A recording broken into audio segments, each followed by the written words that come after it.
Hello student. So finally आज के इस वीडियो में अपन बात कर रहे होंगे WBJEE 2024 को लेके। ठीक है। सो WBJEE 2024 आखिर में कब होने वाला है, और एक चीज आपको स्क्रीन के नीचे दिख रहा होगा कि WBJEE 2024 के लिए अपन क्रैश कोर्स लेके आने वाले हैं, that is starting from 5th of the January. ठीक है। और उसके लिए आपको एक छोटा सा काम करना होगा कि डिस्क्रिप्शन बॉक्स में मैं गूगल फॉर्म दे दूंगा।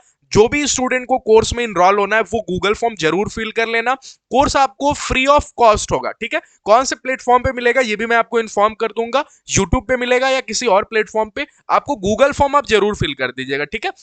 चलिए तो स्टार्ट करते हैं वीडियो पे। जो लोग पहली बार आए हो इस चैनल पे, मैं आपको बता दूं कि इस चैनल पे आपको WBJEE रिलेटेड रेगुलर कंटेंट्स मिलते रहेंगे। ठीक है। सो प्लीज आप इस चैनल को सब्सक्राइब करना। अगर पसंद आ रहा हो आपको वीडियो तो प्लीज वीडियो को लाइक करके जाना। ठीक है। चलिए स्टार्ट करते हैं जी वीडियो। तो कौन कौन से पॉइंट्स पे अपन बात करने वाले हैं इस वीडियो में।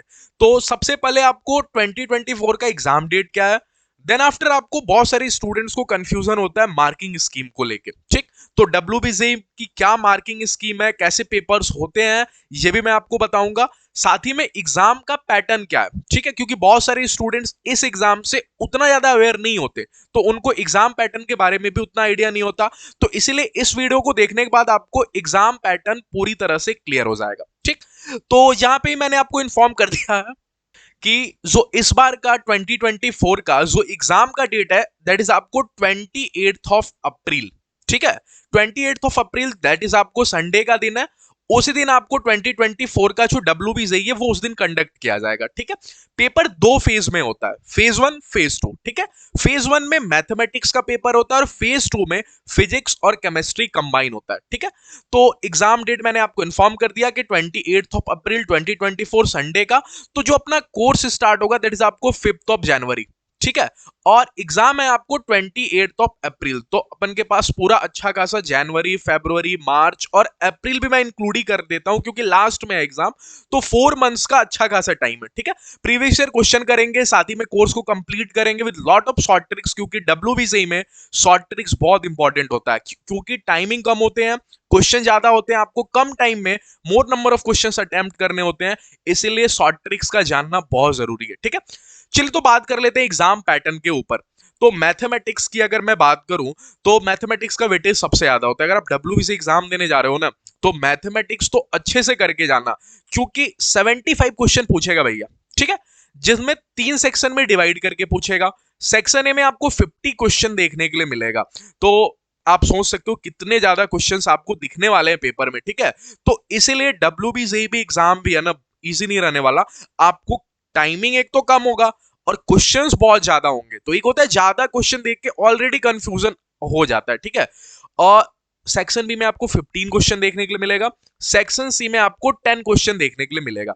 ये आपको फेज 1 में पेपर होगा सेम डे, अलग अलग दिन पेपर नहीं होता, सेम डे पेपर होता है।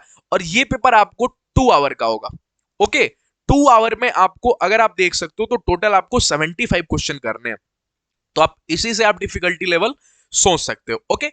देन आफ्टर बात करें फिजिक्स की, तो फिजिक्स में आपको 40 क्वेश्चन देखने के लिए मिलेगा। 3 सेक्शन में ये भी डिवाइडेड होगा।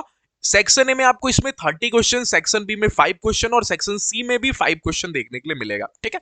टाइमिंग इसकी और केमिस्ट्री की कंबाइनली 2 आवर होती है। ठीक है। फेज 2 में आपका जो पेपर होगा, फेज 1 होगा, फिर ब्रेक मिलेगा 30 मिनट्स का। देन आफ्टर आपको फेज 2 का पेपर रहेगा, 30 मिनट्स या 1 आवर का ब्रेक मिलता है। देन आफ्टर आपको फेज 2 का पेपर होगा फिजिक्स और केमिस्ट्री का कंबाइनली। और टोटल जो टाइमिंग होगी फिजिक्स और केमिस्ट्री की वो 2 आवर दी जाएगी। मतलब कि सर 2 आवर मैथ्स के लिए सेपरेट और 2 आवर फिजिक्स और केमिस्ट्री के लिए सेपरेट। हाँ बिल्कुल ठीक है। तो सेक्शन ए, सेक्शन बी और सेक्शन सी इसमें भी होगा। सेम कंडीशन आपको केमिस्ट्री के साथ भी होगा। 40 question in 3 sections. Section A 30 question, B में, सेक्शन बी में 5 क्वेश्चन और सेक्शन सी में 5 क्वेश्चन। ठीक है। अब देखना 75 क्वेश्चन मैथ्स में इन 2 आवर्स। फिजिक्स और केमिस्ट्री में कंबाइनली 80 क्वेश्चन इन 2 आवर। तो कितने ज्यादा क्वेश्चन आपको WBJEE में पूछा जा रहा है, लेकिन टाइमिंग उस कंपेयर में थोड़ी सी कम है। ठीक है। तो स्पीड, एक्यूरेसी, शॉर्ट ट्रिक्स ये सभी आपको करना ही पड़ेगा। WBJEE में तैयारी हो जाएगी। इस चैनल को सब्सक्राइब करके रखना, मैं आपको फुल प्रिपरेशन करा दूंगा WBJEE को लेकर। ठीक है। चलिए मार्किंग स्कीम की बात कर लेते हैं जल्दी से। तो ये थोड़ा सा आपको समझना होगा अच्छे से। ठीक है। 100 मार्क्स का पेपर होगा मैथमेटिक्स का सेपरेट। ठीक है। और फिजिक्स और केमिस्ट्री 50 मार्क्स ईच होगा। मतलब सर आपके कहने का मतलब 200 मार्क्स का टोटल पेपर। हाँ टोटल जो मार्क्स होगा दैट इज आपको 200 100 का मार्क्स सेपरेट, इसलिए मैथमेटिक्स पे आपको पूरा फोकस करना पड़ेगा, ठीक है। मैथमेटिक्स और केमिस्ट्री और फिजिक्स में से कोई एक पकड़ सकते हो। मेरा मानना होता है आप केमिस्ट्री को पकड़ो, because chemistry is scoring subject. आपको फॉर्मूले उतने ज्यादा नहीं दिखेंगे, आपको सॉल्व उतना नहीं करना पड़ेगा। ऑर्गेनिक केमिस्ट्री, इनऑर्गेनिक केमिस्ट्री अगर आप याद कर लेते हो तो कम टाइम में आप ज्यादा क्वेश्चंस कर सकते हो, ठीक है। अब आपको मैं अच्छे से एक्सप्लेन कर देता हूं दैट इज आपको सेक्शन ई, सेक्शन बी और सेक्शन सी में डिवाइड करने की क्या जरूरत पड़ी, ठीक है। तो तीनों का एग्जाम पैटर्न मैंने आपको समझा दिया, ठीक है। कितने मार्क्स का पेपर होगा ये समझा दिया। अब मार्किंग स्कीम के ऊपर बात कर लेते हैं, ठीक है। तो सेक्शन ए में जितने भी क्वेश्चन दिखेंगे ना, सभी आपको 1 मार्क्स के होंगे केवल। मतलब अगर आपने एक क्वेश्चन सही अटेम्प्ट कर लिया तो आपको केवल 1 मार्क्स मिलेगा, ठीक है, सेक्शन ए में। अच्छा, और अगर सर गलती से मैंने गलत अटेम्प्ट कर दिया, तो अगर गलत अटेम्प्ट किया तो 1/4 मार्क्स डिडक्ट हो जाएंगे। अगर नहीं समझ में आया तो यूं मान लो कि अगर आपने 4 क्वेश्चन गलत अटेम्प्ट किए ना सेक्शन ए के, तो 1 मार्क्स कटेगा, ठीक है। आई बात समझ में आपको। और अगर नहीं अटेम्प्ट किया तो 0 मार्क्स मिलेगा। सेक्शन बी की बात कर लेते हैं। सेक्शन बी में आपको 2 मार्क्स देखने के लिए मिलेगा, ठीक है। मतलब अगर आप एक क्वेश्चन सही अटेम्प्ट करते हो तो 2 मार्क्स मिलेगा, हाँ। और अगर सर गलत अटेम्प्ट कर दिया तो आपका हाफ मार्क्स डिडक्ट हो जाएगा। यूं बोलूं तो अगर आप 2 क्वेश्चन गलत अटेम्प्ट किए ना तो 1 मार्क्स। जहां सेक्शन ए में 4 क्वेश्चन गलत अटेम्प्ट के 1 मार्क्स कट रहे थे, वहीं सेक्शन बी में 2 मार्क्स, 2 क्वेश्चन ही गलत कर दोगे ना तो 1 मार्क्स डिडक्ट होगा। ओके, अब सेक्शन सी की कहानी समझना, ये बहुत मजा होता है इसमें, ठीक है। सेक्शन सी में सबसे पहले अगर आप गलत भी अटेम्प्ट करते हो ना तो कोई मार्क्स नहीं कटेगा, ठीक है। इसको कुछ लोग बोलते हैं कि सर सेक्शन सी में नेगेटिव मार्किंग नहीं है, ठीक है। अगर आप सही अटेम्प्ट करते हो एक क्वेश्चन तो आपको मिलेंगे 2 मार्क्स ही। बट अगर गलत अटेम्प्ट करते हो ना तो कोई मार्क्स डिडक्ट नहीं होगा। तो यू बोलू तो सेक्शन ए आपको नेगेटिव मार्किंग बिल्कुल है, सेक्शन बी नेगेटिव मार्किंग बिल्कुल है, बट सेक्शन सी में कोई नेगेटिव मार्किंग नहीं है। अब एक और मजे की बात है, सेक्शन सी जो होता है वो मोर देन 1 करेक्ट होता है। देखो यहाँ पे लिखा हुआ मोर देन 1 करेक्ट। अब इसमें बच्चा एक और कंफ्यूज होता है, समझ लेना ध्यान से, ठीक है। अगर मैं सेक्शन सी की सेपरेटली बात करूं ना, तो मान जो इसमें 4 ऑप्शन है, अच्छे से समझ लेना, ठीक है। ए, बी, सी और डी, ठीक है। कंडीशन मैं एक लगा देता हूं कि मान जो इसके जो करेक्ट ऑप्शन है ना दैट इज आपको बी और सी करेक्ट है, ठीक। एक केस बनेगा कि एक बच्चा बी और सी पे टिक कर देता है, तो उस वाले केस में तो आपको टोटल 2 के 2 मार्क्स मिल जाएंगे, ठीक है। आपको टोटल 2 के 2 मार्क्स मिल जाएंगे। बट दूसरी कंडीशन क्या बनती है कि बच्चा बी या सी में से किसी एक पे टिक करता है, सिर्फ एक ही आंसर पे, तो इस वाले केस में से ना 1 मार्क्स बच्चे को मिलेगा। समझने की कोशिश करना, मतलब अगर करेक्ट ऑप्शंस में से अगर आपने एक भी करेक्ट ऑप्शन चूज किया ना तो उसका वाला मार्क्स मिलेगा, वो जितना पार्ट कंटेन करता है उसका मार्क्स मिलेगा आपको।